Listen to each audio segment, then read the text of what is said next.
कई मीरा द्वीप समूह में लहर के बाद नाओमी और उनकी पार्टी मेलरोमाक मुख्य भूमि पर वापस लौट आई।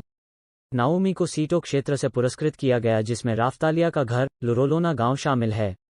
लहर के बाद से उन्होंने गांव के पुनर्निर्माण में अच्छी प्रगति करते हुए लड़ाकू प्रशिक्षक एक्लेर सीटो और हैंगेन मुसो उपयोगकर्ता एलरसला ग्रिलारोग जैसे नए सहयोगी प्राप्त किए हैं। ट्रिशिया और कील एक हफ्ते में होने वाली लहर में लड़ने के लिए मजबूत होने के लिए प्रशिक्षण ले रहे हैं।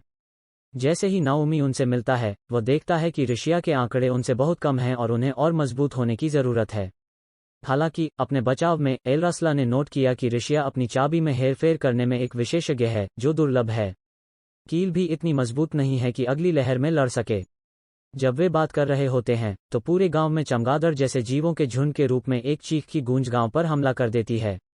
सौभाग्य से राफ्तालिया और फीलो किसी को भी नुकसान पहुंचाने से पहले प्राणियों को हराने में सक्षम हैं। जीवों के अवशेषों को अवशोषित करते हुए नाओमी को पता चलता है कि ये चमगादड़ किसी और चीज से परिचित हैं। उस समय उन्होंने नोटिस किया कि अगली लहर की उल्टी गिनती बंद हो गई है और अब इसे नीले 7 से बदल दिया गया है। उस समय सभी को एक भयानक चीख महसूस होती है जैसे कि कुछ प्राचीन जाग गया हो। इसके तुरंत बाद पौराणिक हथियारों के 4 क्षेत्र रक्षक Ren the sword hero, Itsuki the bow hero, Motoyasu the spear hero और नाओमी द शील्ड हीरो ने इन नए प्राणियों पर चर्चा करने के लिए क्वीन मिरेलिया के साथ बैठक की। यह नोट करने के बाद कि ये जीव लहरों से नहीं आ रहे हैं, रानी मिरेलिया का प्रस्ताव है कि ये जीव फिर से जागृत आत्मा कछुए से आ रहे हैं। यह जीव जाहिर तौर पर प्रकृति की एक शक्ति है जो हर कुछ सदियों में कहर बरपाती है। जैसे ही वे यह सुनते हैं 3 हमले के नायक रेन, एटुकी और मोटोयासु प्रत्येक अपने बहाने बनाते हैं क्योंकि वे सम्मेलन छोड़ते हैं।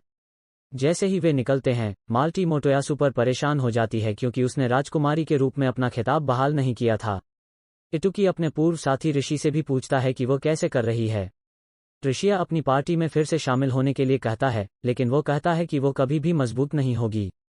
सम्मेलन कक्ष में वापस नाओमी ने नौकरी स्वीकार कर ली और रानी मिरेलिया ने आत्मा कछुआ साम्राज्य में जाने की सिफारिश की। नाओमी रानी मिरेलिया को मेल्टी के बारे में भी अपडेट करती है और कहती है कि वो गांव में बहुत मददगार रही है और जब से वे पहली बार मिले थे तब से परिपक्व हो गई है। जाने के बाद नाओमी और उनकी पार्टी एराड की दुकान के पास रुकती है। ऋषिया ने खुलासा किया कि वो खुद को एक विफलता के रूप में देखती है क्योंकि वो एटुकी के लिए उपयोगी नहीं थी। अचानक राफ्तालिया के पास ऋषिया की मदद करने का विचार आता है और वो उसे दास व्यापारी के पास ले आती है। राफ्तालिया ने ऋषिया को बताया कि लीजेंडरी शील्ड की शक्तियों में से एक दासों को अपने उपयोगकर्ता के लिए मजबूत बनाना है। ऋषिया स्वीकार करने में झिझक रही है और नाओमी उसे मजबूर नहीं करेगा, हालांकि अंत में वह सहमत है। नाओमी और उनकी पार्टी आत्मा कछुआ साम्राज्य की ओर पूर्व की लंबी यात्रा पर अपना रास्ता बनाना शुरू करते हैं।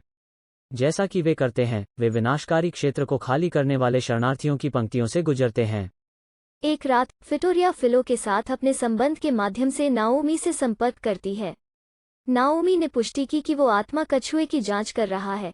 फिटोरिया उसे दुनिया या लोगों के बीच चुनाव करने की याद दिलाता है।